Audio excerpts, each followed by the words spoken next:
this sequence of manias that I've seen during the last dozen years.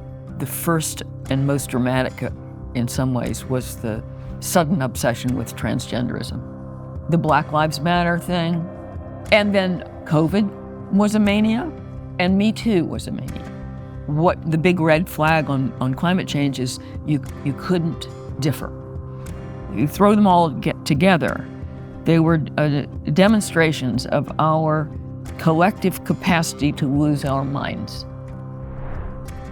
Lionel Shriver, welcome back to TRIGGERnometry. We were just talking about the fact that it's been 6 years since you were last on the show. I've been playing hard to get. And we've been pretty useless, but actually it's so wonderful to have you on. We were going to, truthfully, just going to talk to you about everything that's happening in the world. Your opinions on things are always fascinating. But then we read your latest book, which came out last year. And it was an amazing read for a number of reasons. So beautifully written, obviously, and blah, blah, blah, blah, blah. But actually, the thing we were reading it, both of us, with the same impression, which is, oh, this is a great satire of woke culture that's been going on this entire time.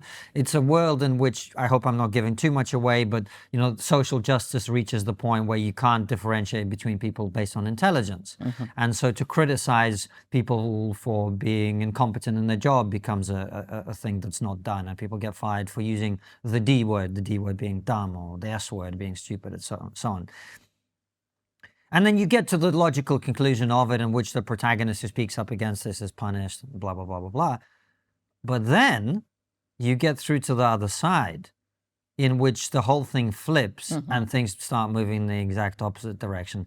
And that's what I thought really separated it from everything that has been written about these movements in recent years. How... It sounds like a sucking up question, and I'm happy to suck up in some ways. How were you able to be so... go ahead. Yes, yeah, exactly. I'm sure you mind. How have you been able to be so prophetic about what's happened and what's happening now? Well, the reason the book is titled Mania is that I wanted to look at the larger phenomenon of social hysteria, the way that whole cultures suddenly become consumed with an idea or a practice, and it doesn't seem to take any time at all. And in fact, it seems to take less and less time now, obviously, because we have the technology to communicate ideas more quickly than ever. And I find this terrifying. You know, ideas are powerful things and can contort a culture almost overnight.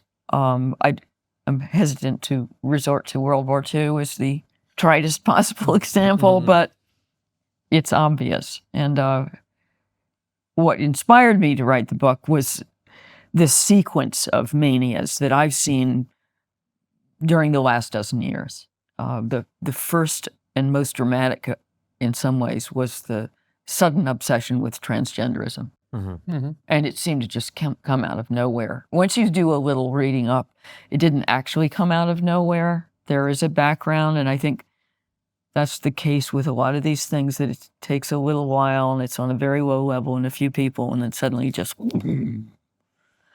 But what was most striking about that particular mania was that it came with the instruction on the box that you may not criticize it in any way or your career is over. Mm-hmm.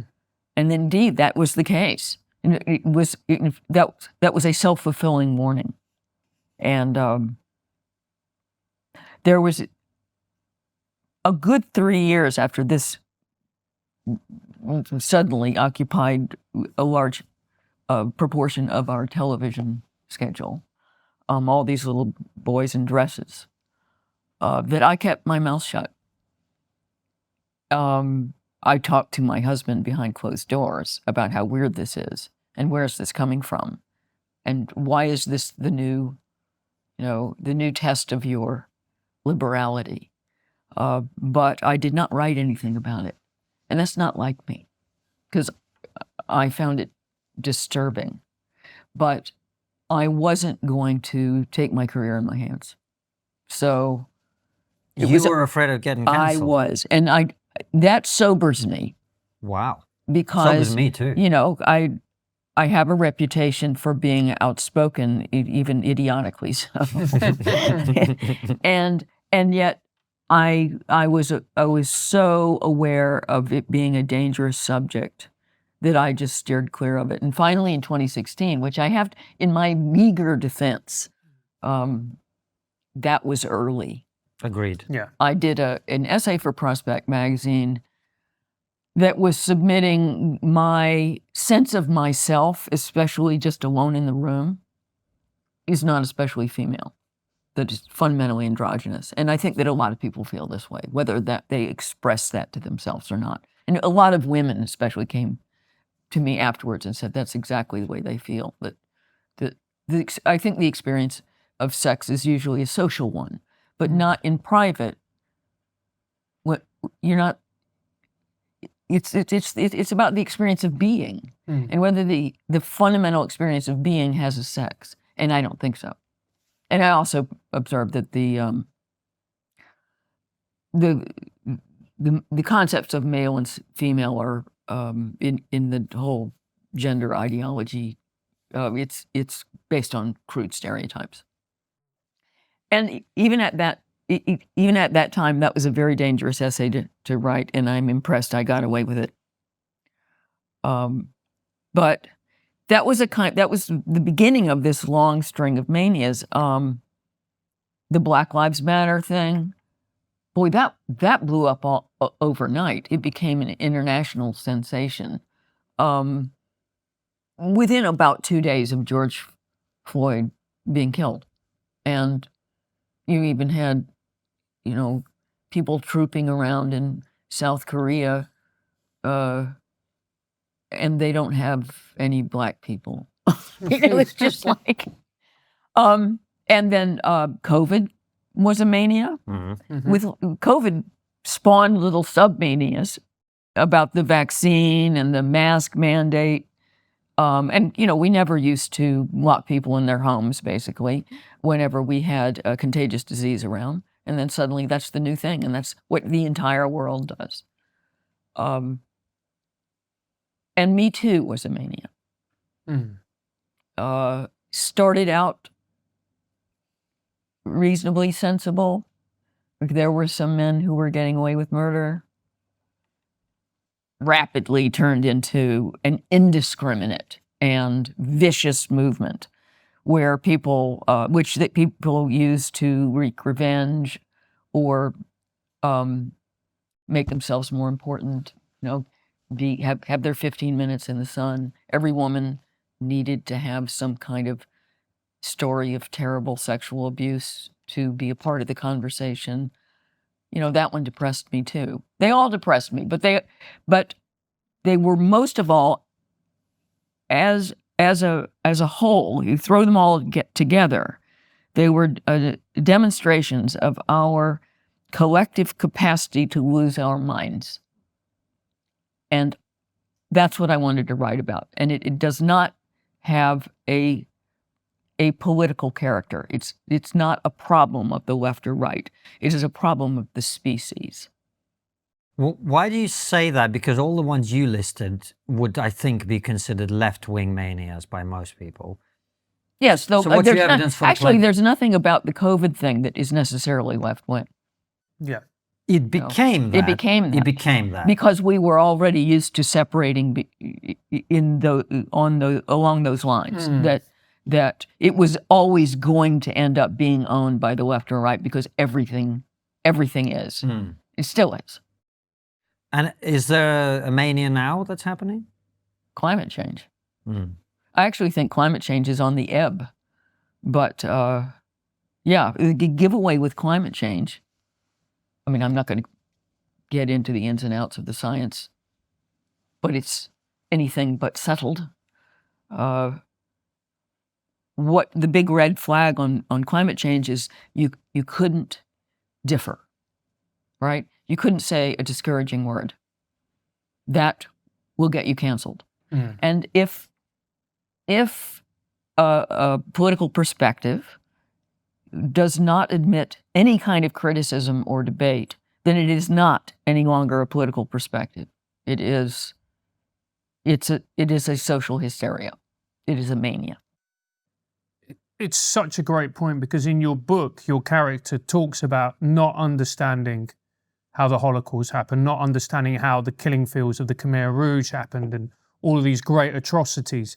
But having seen what's happening with the mania in the book, which is about IQ and discrimination against people who have low cognitive ability, suddenly she understands how these events happen. Yes, and that was my experience of COVID. Watching a democratic country, or not just this one, but we shouldn't pick on the UK. It was virtually every democratic country in the West just turn on its principles completely, renege on all civil rights, and the way everyone just got with the program because they were frightened. That really took me aback. I will never feel about our system of government the same again, because it is obviously so fragile and so easy to just say, well, that doesn't apply anymore. And what was chilling for me was how easy people turned on their neighbors, their friends, their families, with this self-righteous fury that it seemed religious to me at the time, and it still does. Yes, and it hit on all the what religions are concerned with, and issues of purity and contamination and self-sacrifice, and in a rational discussion of the real dangers of the disease, which were known pretty early on, that just went out the window, and people were hysterical, and it was very disappointing. I was a little proud of the United States in this instance, because at least the U.S. did spawn a few pockets of resistance. Mm-hmm. I wouldn't say the entire country said, no, we're not going to do this. We still believe in the Bill of Rights, and we think that we should give people the information they need to protect themselves, and then otherwise let people get on with their lives. No, of course not. Most of the United States did the same as everywhere. But, Florida was pretty relaxed about it. Mm-hmm. They didn't have any worse mortality stats as a consequence. And I think it was South Dakota was also pretty cool. Mm. So and there were a few protests. In the UK, there were very few protests. I attended one of them. There was about 70 Good people for you. there. Yeah. Yeah. And they never got any coverage. Pretty much. What's interesting is just a linguistic point there, is when you were looking for the right word to describe Florida's approach, the word that came to my mind when you were saying Florida was pretty, I nearly jumped in with liberal. Mm-hmm. Mm. Yeah, that word's gone funny. Hasn't it? Hasn't it? It's become meaningless, because it usually means illiberal. And that's when you have to throw a word away. You mentioned language, and it's one of the things that I had a lot of fun with this book. Mm-hmm. Because once I started making lists, I discovered how much of our language is contaminated by words that mean stupid or smart. For example, no more smartphones. And so my protagonist joke. So what do we call them now? Mediocrity phones. And that was a lot of the playful side of that book. Is you can't use the word dumb anymore, but can you have a dumb waiter? No, you cannot. So a waiter might take exception. Can you have a dumb president, more recently, in terms of... we're not going to get into that. But sticking with this, the one thing I wanted to slightly push you on further is, you said something that I think to many people, particularly people who who are kind of somewhere in the center, as I feel we are. Something that instinctively sounds true, that what you said, which is manias aren't a political thing, they're a human thing. But then you gave a bunch of examples of manias that are exclusively left-wing. And if I were on the right, I would say, well, look, you're claiming that the right is equally culpable of this, but you're only giving me examples of left-wingers. So is it that the left is, it's not a human thing, it's a left-wing thing to engage in these crazy manias? Well, I just have to observe that it's been the left that has been generating social manias recently. And you're right, that doesn't illustrate my thesis, but then that's one of the reasons that I made up my own mania, and I had control over it. And in fact, I've deliberately put it in alternative 2011 before any of the things that I just listed out had happened yet. So I got it behind them and let the mental parody movement take over, and none of this stuff happens. And in fact, one of the things that never happens is the marriage equality movement. There's no gay marriage because my mania takes over, and just all these other things don't happen. Denial, anger, bargaining, depression, acceptance. No, I'm not talking about a bad breakup. I'm talking about losing your hair. But here's the twist. It's 2025. Losing your hair is a choice, and you can choose differently with Manual. Manual brings together science, tech, and medical expertise to create personalized hair loss treatment plans that actually work. Whether you're just starting to thin or have been hiding under hats for years, Manual's got you covered. 92% of men who use Manual's plans saw improvement. You'll get your first treatment in as little as 2 days. Most men see results in 3 to 6 months. It all starts with a short questionnaire. Manual's UK licensed experts tailor a plan for you and track your progress. Join over 200,000 men already taking control of their hair loss. Go right now to manual.co/trigger to get started. And when you do, you'll get 50% off your first order. That's 50% off your first order when you get started at manual.co/trigger. That's manual.co/trigger for 50% off. Manual. Men's health the way it should be. The reason I'm digging deeper on this, I guess, is certainly in America, the right is now in power. Quite happy to use that power. Which has its own manic side. Such as? Well, there's even in the texture of the Trump administration this time round a literally manic feeling of not being able to get enough executive orders out the door. They seem a little crazed. Maybe I give the New York Times too much of my time and attention, but that's certainly the impression that the legacy media is generally promoting, is that these people are in some kind of weird frenzy. They're in a hurry, people. They're in a more hurry. Steelman version of the argument is they feel like they've got 4 years. Yes, and but they don't. They don't have 4 years. Right. Right. They're likely to lose the House. Even if they keep the Senate, then they can't pass any significant legislation.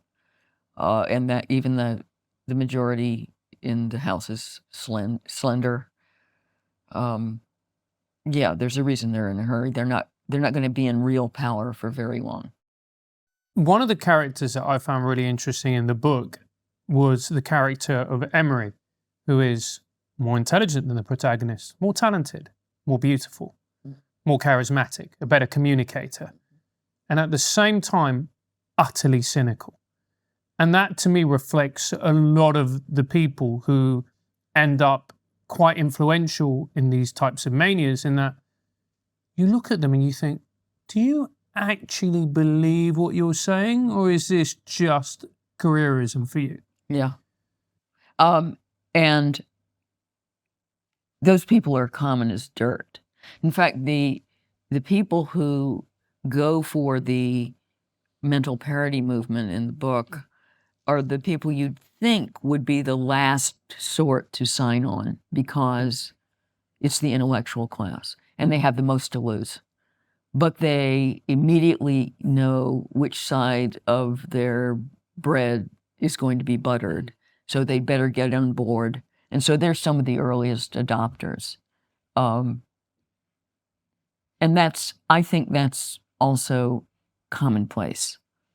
And so that the people who are well educated and you would think would be the last to be susceptible to something that's basically crazy are some of the first people. They're some of the early adopters. Because the more intelligent you are, the more able you are to make an argument. Yes. The more able you are to convince yourself of your own, shall we just say, retarded argument. Yes. I have to say, I have been so happy to see that word resurrected. As have we all. I have so missed it. It's been at least 20 years, if not 30. I don't know what decree came down that made it, that gave us permission again, but yes. But I'm glad you brought up Emery, because this book is sometimes misunderstood as purely a political satire, and it's certainly a political satire. But it's also about a friendship, and the friendship part is sincere. It is, and I wanted to write about a friendship that was progressively under strain from not exactly political opinions, but different approaches to the circumstance, right? You either go with it or you fight it. So my protagonist thinks that saying there is no such thing as variable human intelligence is retarded.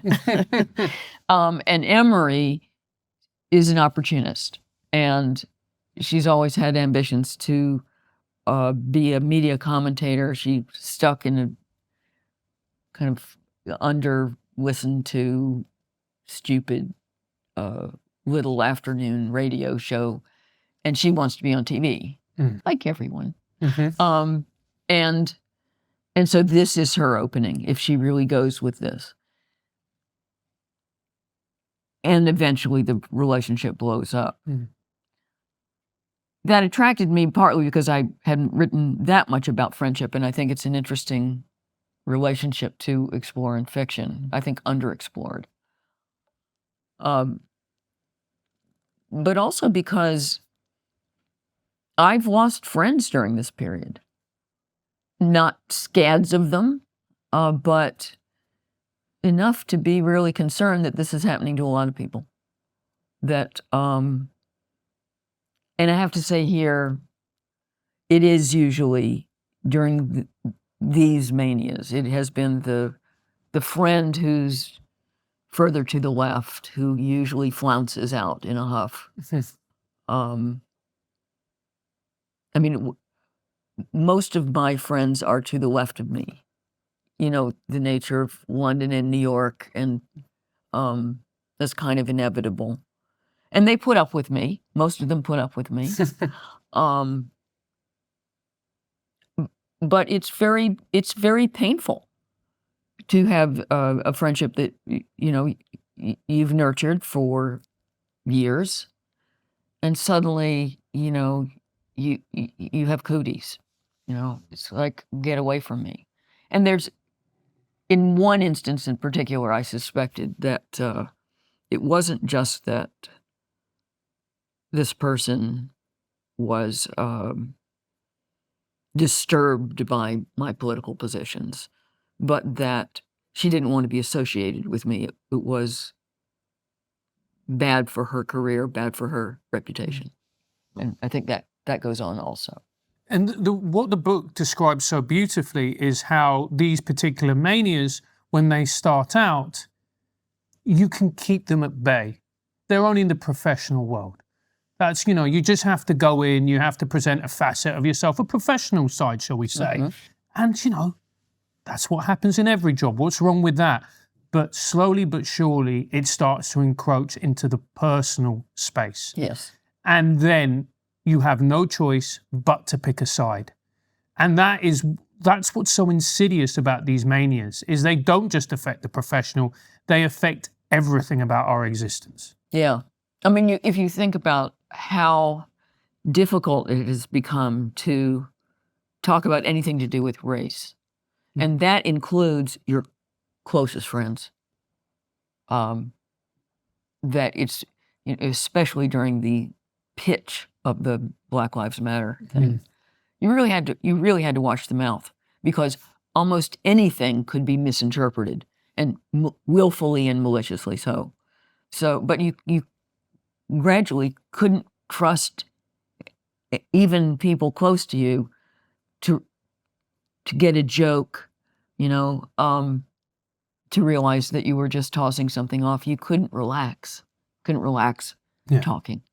And one of the interesting things about the book is that the protagonist, the heroine of the book, is not in terms of IQ, I think it's in the book, she's got an IQ of 107, it turns out, at the end. So she's not someone who's particularly bright academically. But what you explore really interestingly is a lot of this is about temperament. There are people who are very bright, very sharp, but they don't have the temperament of somebody who is unwilling to go with it.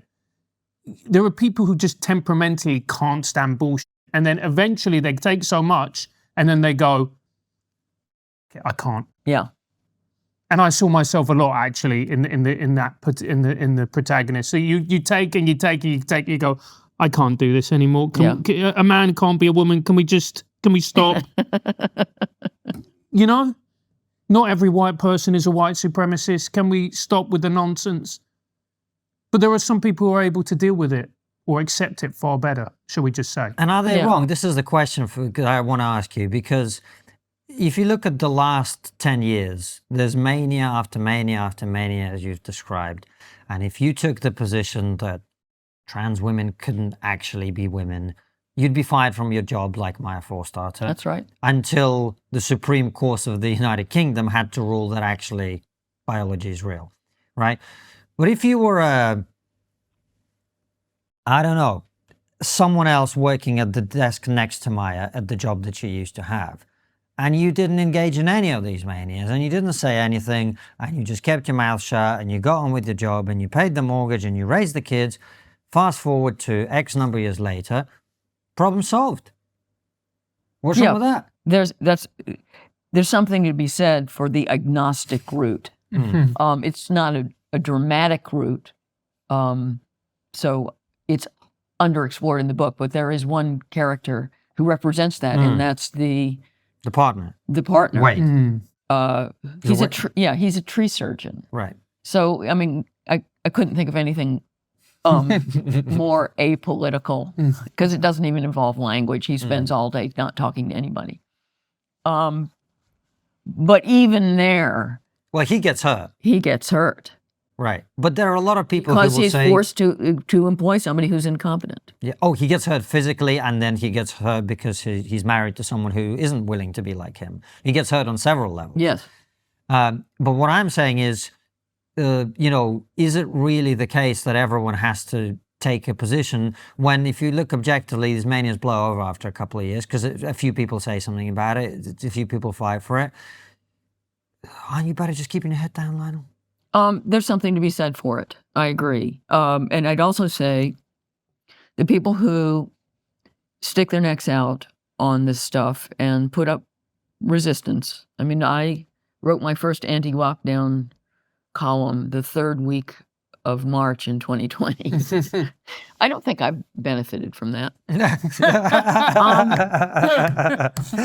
in fact, as usual, the truth is, being ahead of your time never profits. No. Right. Never. And the people who have been punished during this era are going to stay punished. Or eventually they'll emerge, but the injury will be real and lasting. I mean, I've been astonished that David Starkey, for example, has been able to raise himself from the dead. but he still suffered real damage, permanent damage to his life, and over a single word, which is shocking. But I don't think, in terms of your self-interest, it is wise to resist. I admire it. I'm like you.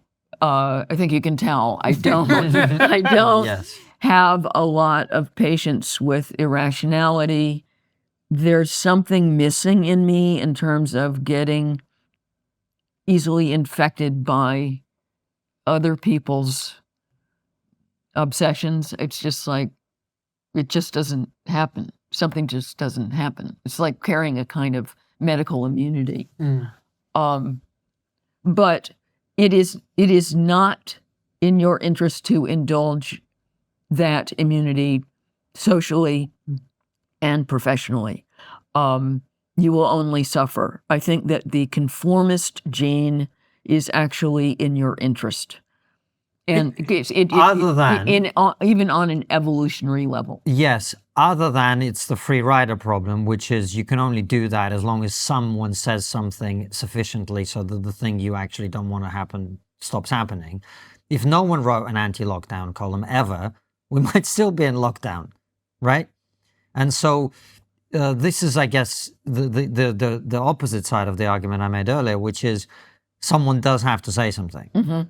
Yes. And I guess Francis and I think, are both very stubborn about things like that. And the reason for me is that you said it's being ahead of your time. I don't think it's about time. It's being ahead of the mob, ahead of the crowd. Yes. It's getting it before most people get it is what tends to get you in hot water, right?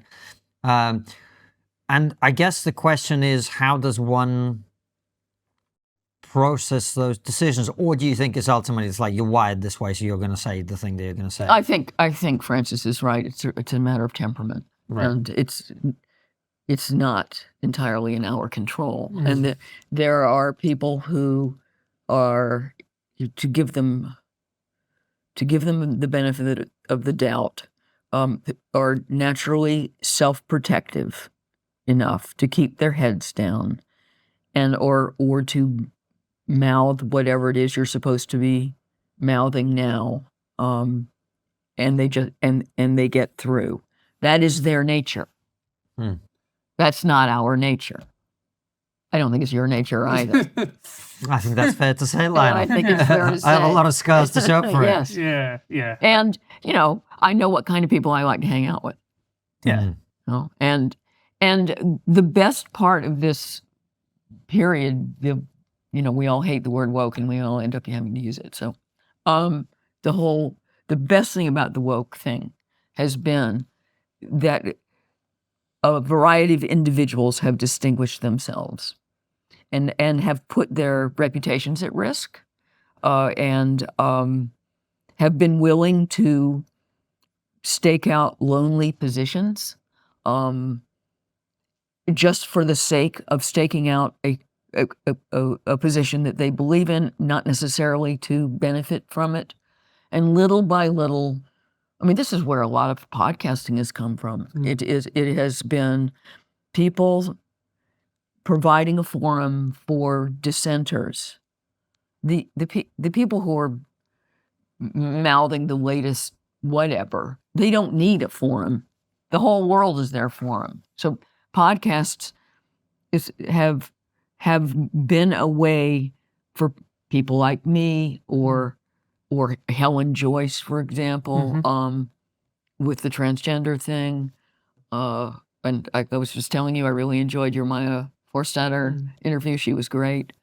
It's been a very important form to make sure that in an ideological monoculture, other voices can be heard. And I found it, this is the glass half full version, I found it very encouraging that there are people out there who are not conformists, who are still capable of independent thought, and And little by little, I think we found each other. We're not all best friends or something, but there is a loose, dare I say, community, another word I hate, of people who they're just temperamentally ornery and can't be manipulated. Yeah. And again, going back to the book, I find it interesting that your character is somebody who is just, in terms of IQ, very regular, because it is a temperament thing. I think a lot of people like to think it's an intellectual thing and, you know, they were so much smarter than everybody else. And I don't think it is. I think you're right. I think it's just that person, and you can see them. You can see them because frequently in their jobs, they're the ones who get fired because they basically, that's me, because they basically can't stop themselves from going, no, it's just bollocks. Yeah. That's just bollocks. Yeah. And everybody else swallows it. But for whatever reason, you have this kind of gag reflex where you can't swallow it. Yeah. The intellectuals can talk themselves into anything. And there's something about the academic world that not only does it foster mediocrity, but it has a group think sense in a way. I find that surprising. It's not what universities are supposed to be like, but it's certainly what they've become. But also as well, what we've currently seen in the present climate is an overcorrection, just like there was an overcorrection in the book, where suddenly people were fetishizing IQ. It was the most important thing. You couldn't vote unless you had a certain level of IQ. There were mandatory IQ tests. It became the most important thing. Your IQ is on your credit card. Yeah. But we all know that the ability to regulate your finances it's got nothing. It's about discipline. It's not necessarily to do with IQ. But just as we've seen an overcorrection in the book, we've now starting to see, particularly with the Trump administration, an overcorrection in culture and politics and society. Yes. And my biggest worry is that the overcorrection will be clumsy enough that we boomerang back to what we were doing before. You know, the progressive Democrats. The progressives say they're doing all the things we told you they would do because they actually are Nazis, and then you need us. Yes. Now chop your bollocks off, or whatever it is that follows from that. Yeah, I don't have that sense that the overcorrection means that we naturally swing back gently to the middle. But I guess the question is, again, what do you see as that overcorrection? Because I think, like when Francis talks about it, again, it's something that sounds reasonable, but what does one point to say that overcorrection is happening? I mean,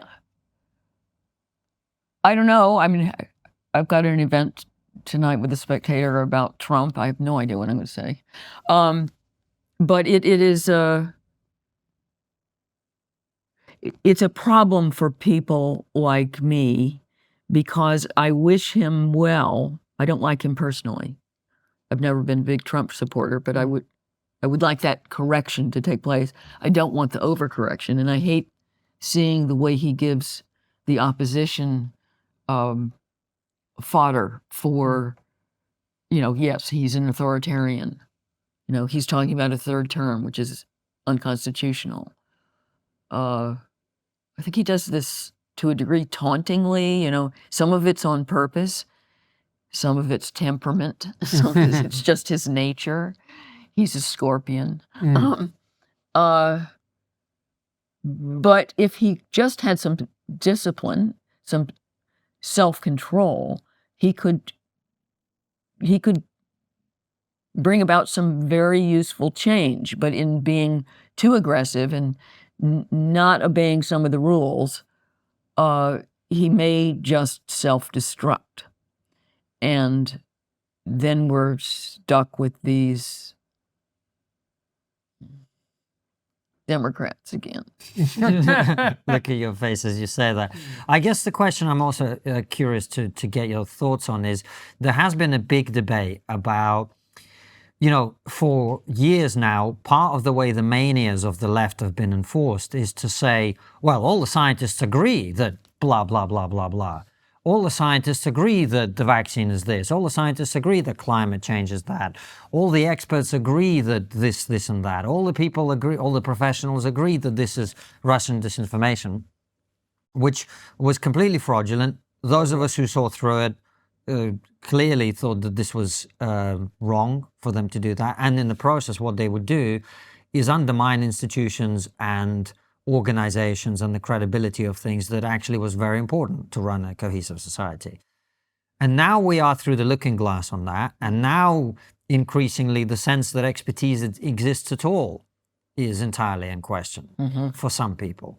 And so I don't know if you caught the debate between Douglas Murray and Dave Smith, for example, but there's been a lot of talk in the context of that. I don't want to get into that specifically, but I guess what I feel is happening is in the podcasting world, which was so important for giving the opportunity to dissent and a different voice, we've become, I feel, my view is, slightly edging towards the idea that dissent equals truth, that someone who disagrees is by the very nature of things right about things, as opposed to a perspective that ought to be considered, and if it's wrong, to be rejected.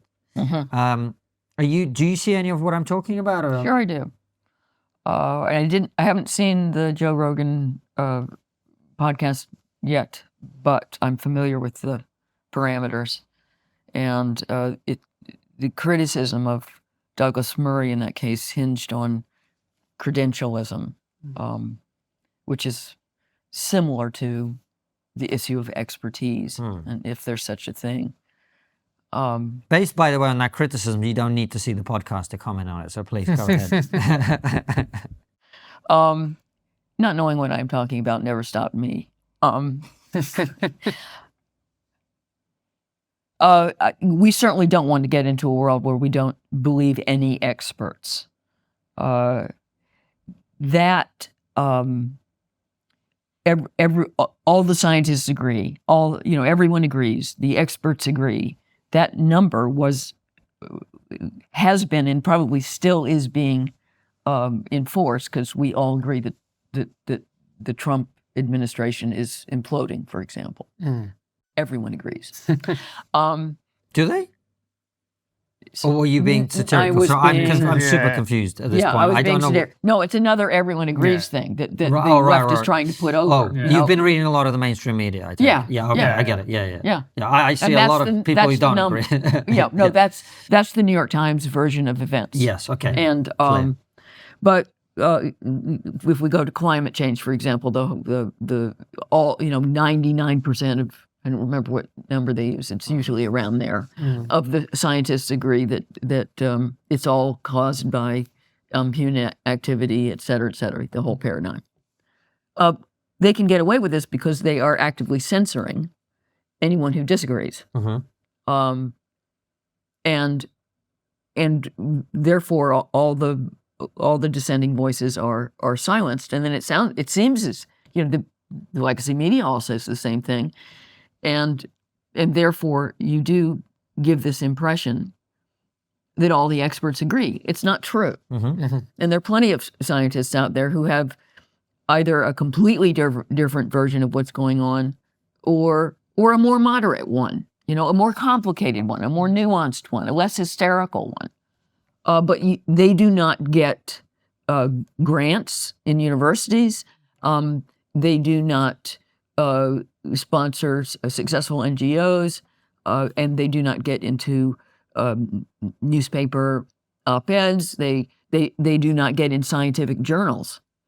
A lot of the media that promotes the voices of expertise has been captured, and therefore they speak with one voice, and that does totally contaminate the whole notion of expertise. But I totally agree that just because you are being contrary doesn't make you right.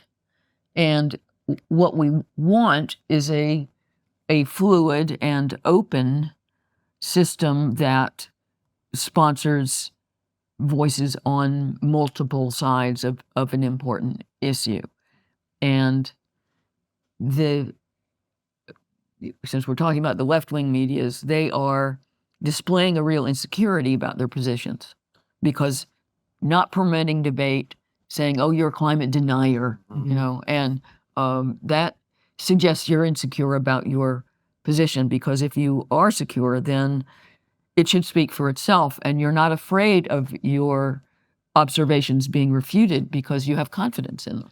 But here's the difficulty, Lionel, and this is, I think, why this conversation is being had the way that it is, which is 99% of scientists also agree that this table is made of wood and gravity is real. And unless we're all prepared to spend the rest of our lives working out for ourselves whether gravity is real or not, whether walls... By jumping off buildings, for example. Correct. Yeah. Among other things, then this idea that we simply need to debate everything endlessly and simply listen to podcasters opine about these things, podcasters like us, I include ourselves in it. I'm trying to work this out. I don't feel I have a conclusion on this. What I'm trying to feel for is, how do we differentiate between the areas in which credentialism and expertise is and has been misused, and areas where we can say, you know what, actually 99% of scientists do agree gravity is real. My observations seem to confirm that. Let's move on and not waste 3 hours on a podcast talking about this. Right, well, there's no substitute for thinking for yourself, right, and making individual judgments. You have to make those individual judgments all the time, deciding who to have on this podcast. Sure. Right? Who's worth the time? Who's going to be interesting? Who's going to be persuasive? Sorry to interrupt. I'm very sorry to interrupt. But what if the metrics by which these things are adjudicated internally are not the metrics of truth seeking? What if the metrics are, as they often are in the mainstream media, numbers, clicks? Yeah. What if the peculiarities of the individual person who's in charge of that podcast, whose interest may not be the pursuit of truth, but maybe entertainment? Those are not the same thing. Yeah. How do we, if the podcast space is largely replacing the mainstream media, as people keep saying we are, how does that all get? Can this be the space where truth is pursued? If the among other things. Yeah, sure. Among other things. I mean, when I'm deciding whether to watch a podcast, there's a certain kind of podcast that I can watch a couple minutes of, and it makes me feel a little guilty, because what this person is saying, it seems true, you know, and maybe even enlightening. Maybe it's about something that I could stand to be better informed about. But this person is boring, and I don't want to watch it. So, I mean, that's part of the format. It's one of the requirements of the format that it be entertaining, and that has very little necessarily to do with truth. And I admire you guys for seeking out people who have something to contribute that does seem true. But there's also the requirement that it be stimulating in some way, or amusing, or, you know, somehow engaging beyond the actual information. The other aspect of this debate that I find very frustrating is the thing that we can't trust the experts. And the moment when people say that, I go, that's a load of bollocks. Because if your daughter had an epileptic fit, you wouldn't be there going, oh, let's not trust the experts. No, you'd be wanting medical intervention ASAP. And you'd also want the best doctors, if not the best neurologists, to come in and look at her. And you would be deferring to their experience, unless you were a moron. I agree. But then on the other side of that, you look at the junior doctors in the UK who have all just got up in arms over the Supreme Court decision on, you know, legal sex is biological sex, and claim that this is in defiance of medical reality. They do not believe there are only two sexes. They think, you know, gender, whatever that word means, that's one I try to avoid. That it's a spectrum, which is a load of nonsense. And that means these people, these are people who are trained in medicine, who no longer believe in the reality of biological sex. That is scary. And that is experts who have corrupted themselves. I Who would see and your made- epileptic daughter Yeah. if you took her to the yeah, hospital. or who would have your daughter cut her breasts off. Right. So and this is why, like, neither of us is bringing a view to the table that's rigid and fixed. But I can see a gigantic problem, which is if what happens is we've gone to a place of the mainstream media, which had a bias, but I would say in my lifetime, the BBC had a pretty clear focus on the pursuit of truth, mostly with a bias, right? That's not quite the same as a pursuit of truth, but it's not the same as a podcast which focuses on entertainment first and truth as a byproduct of that, or if at all, right? So in the same way that the mainstream media needs to improve, I'm curious how we adapt to this new reality. And maybe interrogating you about the podcast world is unfair. I don't know. I just really... I've been on enough of them, so no, it probably is perfectly fair. Okay. Well, so how do we negotiate our way through this technological revolution that's now causing revolution about the way we think, the way what we believe about what's true? Well, the internet has made information chaotic. It seemed as if at first it would just be we'd all become so much smarter because we'd have access to the truth. But no, it gives us access to our truth. and I'm sure I'm guilty of that as much as anybody. I naturally seek out information with bias that confirms what I think already. I waste a huge amount of time reading things that are telling me what I already think. But that's a natural human impulse to be affirmed all the time. Because what we don't want to do, and what most people actively avoid for understandable reasons, is discomfort. Yeah. And part of discomfort is having your opinion challenged, realizing that you're wrong. Yes. That actually what you believe is factually incorrect, which happens to every single person. It's far easier to listen to, ingest information, expose yourself to podcasts, and even surround yourself with people who think the same things that you do, even if they are a load of nonsense. Yeah. Well, it takes a lot of discipline to constantly expose yourself to information or people disseminating information that you don't want to be true, and it messes up your position on something. And I don't think I'm that much better at that than most people. Because it's not just your position on something, it's your whole worldview. For instance, if you are, like there's a lot of people in our space, they're naturally contrarian. That very easily lends itself to a particular set of views on a range of different topics, whether it's COVID, whether it's whatever it may be. Ukraine, it's blah, blah, blah. If the government says this thing, then it must be that the government is wrong or they're lying to you. Yeah. So it's very easy to take that position.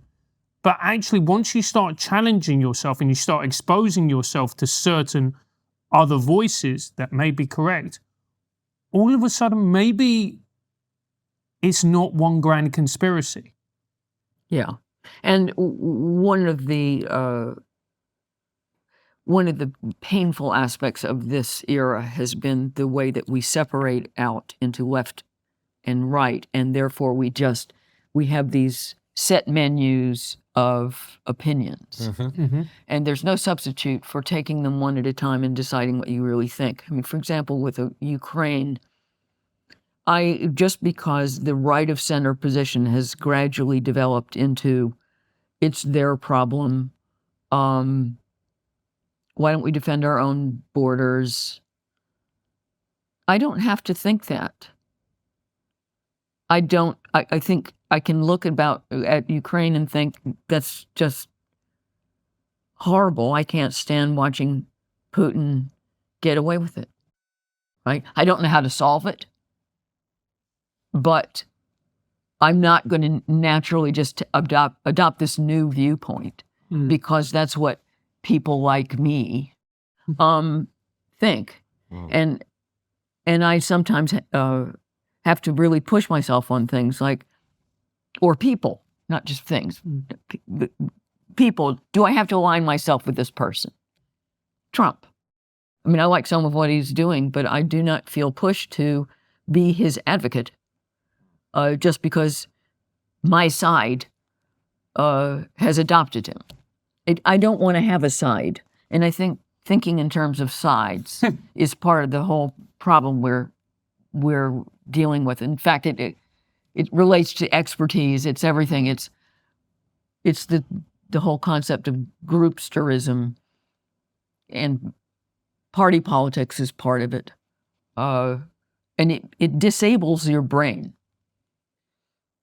That's very true. And it's understandable to some extent because on election day, it's a team game. It's a team sport on election day. But once you've got past election day, it's a different conversation. I suppose your book being called Mania, the most obvious question is, do you think human beings are capable, I don't think they're capable of avoiding manias, but are they capable of reducing their frequency, reducing their intensity? Are we able to learn from manias we've had and go, well, this thing is just like that thing, so maybe how about we don't do this? Or do you think we're just going to go round and round and round on this carousel? I think we're going to go round and round. I mean, excellent. I wrote the book because I wanted to come to a better understanding of the whole phenomenon. It was interesting to go through my made-up mania. It brought out in relief a few things that I've observed along the way.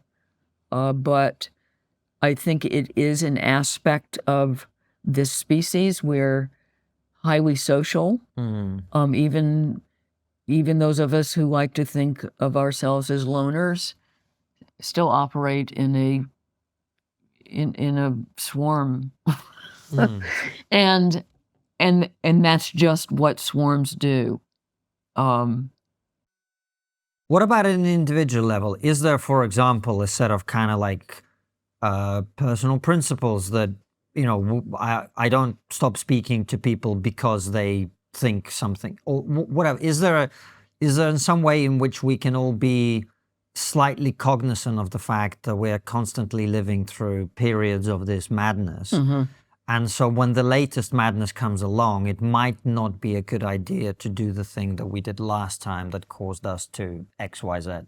Yeah. Well, I mean, I'm big on independent thought. Don't farm out your brain to other people.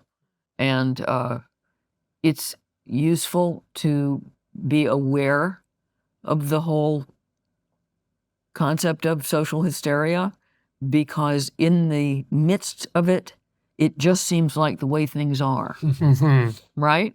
And you're just supposed to accept that. And it helps to try to push yourself to step outside and look, well, that's weird. We didn't used to think that. Like last year, we didn't ever say anything about this.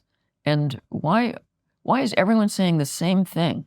And why is it that suddenly there are these things we can't say anymore? I think that's one of the biggest red flags, is that suddenly these taboos are in. And so it's, to the best of our small individual ability, it would be good to just be alert to the "isn't this weird" response, right? This is strange.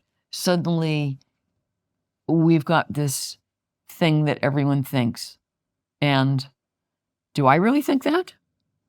You know, do I really think that the UK or the US is systemically racist, an expression that burst onto the scene and suddenly it's in every newspaper article?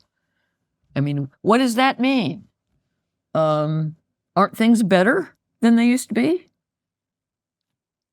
There's no substitute for that, just keeping a grip and and noticing change. And when change veers off into what really ought to be perceived to be a radical direction. I mean, when we started cutting bits off of young people, I mean, that's pretty drastic, right? Put the brakes on, like, this is weird, this is too weird. So don't lose your weirdness antenna. Yeah. But like the point that you've highlighted in the book, it's a temperament thing. It is. I just think there's a lot of, most people will go along with something, not because they're cowardly or whatever it may be. It's that they have the capacity to persuade themselves. It's almost like a self-defense mechanism. You have the capacity to intellectualize and persuade yourself that what you're doing is morally correct. Like what you talk about in your book. People with low cognitive ability have been discriminated against, they've been mocked, they've been sneered at, they've been dehumanized, let's be honest. Right from the dawn of time, I imagine. And I've seen the way that we treat kids who struggle with maths and English in my time as a teacher. I talk about it in my book. There was this one boy who I was covering for a teacher, and I had to set them an exam. This little boy who was 6 years old, 7 years old, and he had to do an English test. He was profoundly dyslexic. He looked at me and said, "Mr. Foster, I can't do it." And I said to him, "Billy, just do your best." He goes, "I can't do it." I go, "Do your best." And I was told that he had to take the test. The little boy put his head on the table and wept. Oh. And in the end, you couldn't even read the test paper because it was sodden with tears. Wow. And yet,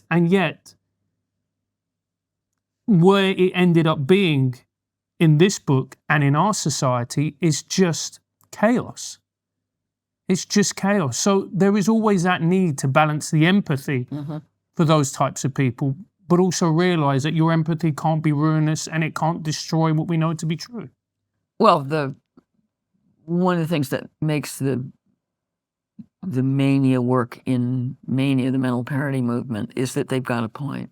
That's exactly what you're saying.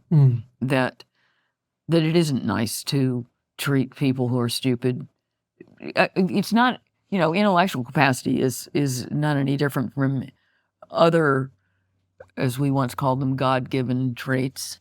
It's not within your control to have a greater or IQ. It's not something you can go out and buy. It's not something you can earn. You can become better informed, but you can't increase your natural mental ability. It's true of all abilities, that you can get more skillful.